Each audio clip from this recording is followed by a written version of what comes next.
भाभी, भाभी, आप पागल हो गई है? पैसे क्यों जला रही है? दिमाग खराब है आपका? हाँ, हो गई मैं पागल और इस घर के सारे पैसे जला दूंगी मैं आज। आपका ना दिमाग खराब हो गया है। बाहर चलिए आप मेरे साथ, बाहर चलिए। बैठिए यहाँ पे।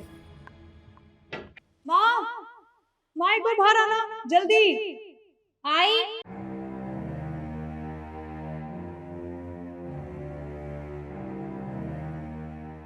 क्या हुआ बेटा, तू ऐसे चिल्ला क्यों रही है? आपको पता है भाभी क्या कर रही थी किचन में? इन पैसों में ना आग लगा रही थी। क्या? और जब मैंने इनसे पूछा कि आप ये क्यों कर रही हो, तब बोल रही है कि मैं आज सारे पैसों में आग लगा दूंगी। ये पागल हो गई, दिमाग खराब हो गया इनका। पूछिए इनसे क्यों कर रही है सब। बहू, क्या है ये सब? तुम पैसे जला रही थी? क्यों? हाँ, मैं ये पैसे जला रही थी और फिर जलाऊंगी, सारे पैसे जला डालूंगी इस घर के मैं। क्योंकि क्या क्या फायदा इन पैसों का जब ये मुसीबत में मेरे काम ना आ सके, तो क्या इनका अचार डालूंगी रख के मैं? नहीं चाहिए पैसे मुझे। अरे पर हुआ क्या है? तुम ऐसा कर क्यों रही हो? मैं ऐसा क्यों कर रही हूँ? मम्मी जी, मैं मजबूर हूँ ये सब करने के लिए। मेरे पास और कोई रास्ता नहीं बचा है। मुझे नफरत हो रही है इन पैसों को देख के, क्योंकि आज जब मुझे इनकी सबसे ज्यादा जरूरत है, मेरे पास है ही नहीं। आपको पता है, मेरे पापा की तबीयत बहुत खराब है, वो अस्पताल में भर्ती हैं। वो मुझे उनके इलाज के लिए पैसों की जरूरत है, क्योंकि पापा के पास अपने इलाज करवाने के लिए पैसे नहीं बचे हैं। क्यों? क्योंकि उनके घर पे एक बेटी थी जिसकी उन्होंने बहुत धूमधाम से शादी की थी, बहुत सारा दहेज दिया था, ताकि ताकि उसको उसके परिवार में, उसके ससुराल में पूरा मान सम्मान मिले, किसी भी चीज की कमी ना हो कभी। पर मम्मी जी वो ये सोचना भूल गए कि मेरे जाने के बाद उन लोग का क्या होगा।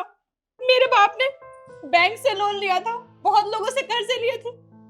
मम्मी जी, मेरी शादी को 4 साल हो चुके हैं आज, पर मेरे पापा का कर्जा खत्म नहीं हुआ। आज भी वो मेरी शादी का कर्ज भर रहे हैं, क्योंकि मैं खुश रहूं।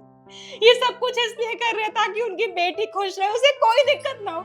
और आज जब वही बाप अस्पताल में भर्ती है, उसके इलाज के लिए पैसे चाहिए मम्मी जी, मैंने कृष्ण से बोला मुझे पैसे दे दो, मैं वापस कर दूंगी जब पैसे आ जाएंगे।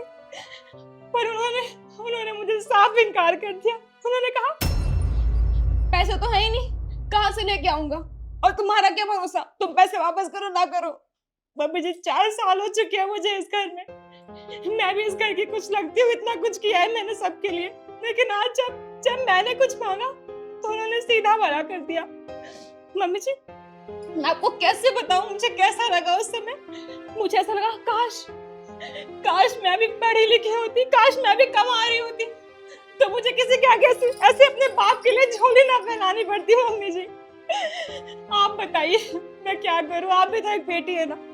मेरा बाप, मैं, हम लोग बहुत मजबूर है आज। मम्मी जी, ये पैसे क्या करूंगी रख के मैं, जब मेरे बाप की जिंदगी ना बचा सके है, तो क्या करूंगी मैं इन पैसों का? मम्मी जी, मुझे नहीं चाहिए।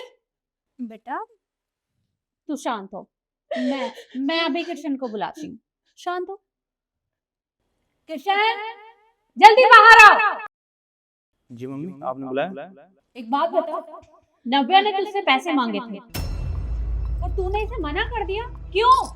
हाँ मम्मी, मैंने नव्या को पैसे देने से मना किया है। उसका कहना है कि इसके पापा की तबीयत खराब है और इसे 3-4 लाख रुपए चाहिए। आप मुझे बताओ ना, मैं इसे पैसे कहाँ से दूंगा? पैसे वैसे भी मेरे पास नहीं है, और हाँ, इनका कोई भरोसा तो है नहीं।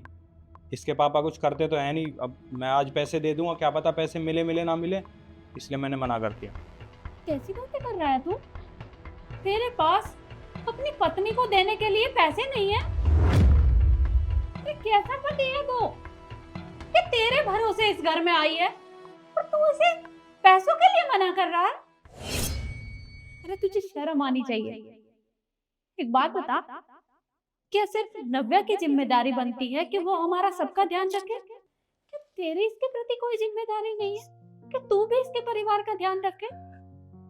तुझे तो पता है ना कि इसके पिता ने जब इस घर में इसकी शादी की थी तो उसने क्या कहा था? उसने ये कहा था कि आप भी समाज के अंदर रहते हैं, आपकी भी इज्जत है। मैं पूरी कोशिश करूंगा कि आपकी इज्जत पर कोई आंच ना आए। हमने उन्हें कितना मना किया था कि हमें कुछ नहीं चाहिए, हमें सिर्फ आपकी बेटी चाहिए, लेकिन उन्होंने हमारी एक बात तक नहीं सुनी। उनसे जितना बन पड़ा उन्होंने किया। उनकी हैसियत नहीं थी हमारी बराबरी करने की, लेकिन फिर भी उस बाप ने अपनी औकात से बढ़कर हमें दिया ताकि हमारी इज्जत के ऊपर कोई आंच ना आए। तू मुझे एक बात बता कि इन पैसों का क्या फायदा जो एक इंसान की जान तक ना बचा पाए? अरे मुझे तो शर्म आ रही है कि तू मेरा बेटा है। क्या मैंने तुझे यही परवरिश दी है? अरे तेरा भी फर्ज बनता है कि तू अपनी पत्नी की मदद करे, उसका ध्यान रखे, उसके बारे में सोचे। और एक और बात, जब दो लोगों की शादी होती है तो दो लोग नहीं जुड़ते, दो परिवार जुड़ते हैं, एक दूसरे की मदद करते हैं।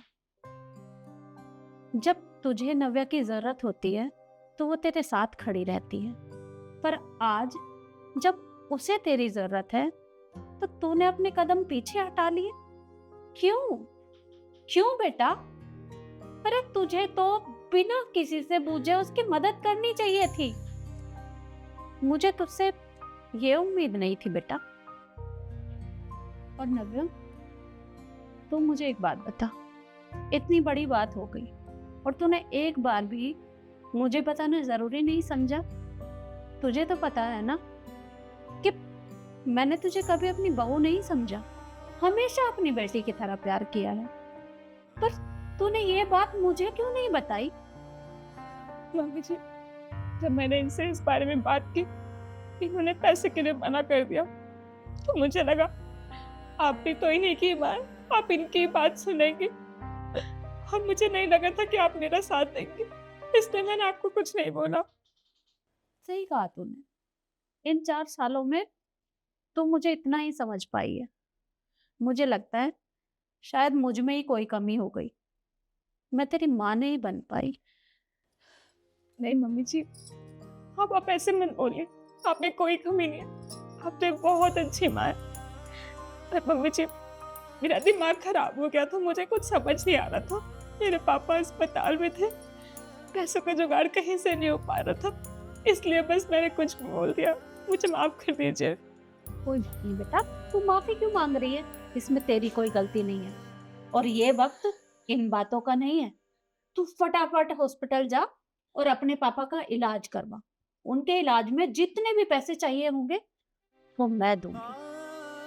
और तू बहू के साथ जाएगी और जब तक इसके पापा का इलाज नहीं हो जाता तुझे वापस नहीं आना है। तुझे इसके साथ रहना है, इसकी ढाल बनकर।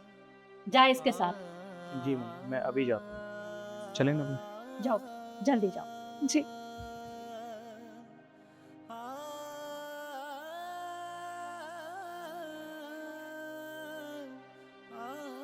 और आप लोग मुझे बताइए कि मैंने अपनी बहू की मदद करके सही किया या गलत? कमेंट जरूर करिएगा। धन्यवाद।